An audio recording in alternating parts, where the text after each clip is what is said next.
If you wish to use a blog post as a base for a template to create a new blog post, it's really easy inside Zenler.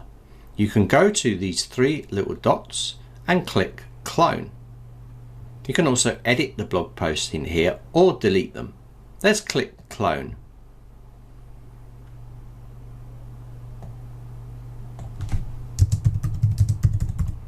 Now you'll notice that all of the information has been cloned across, and you can edit and change this as you see fit and click publish at the end. Let's see our new blog post.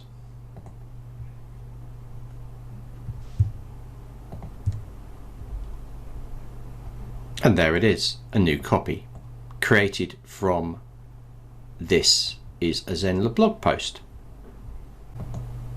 Of course, you have the ability to create a brand new blog post by pressing this.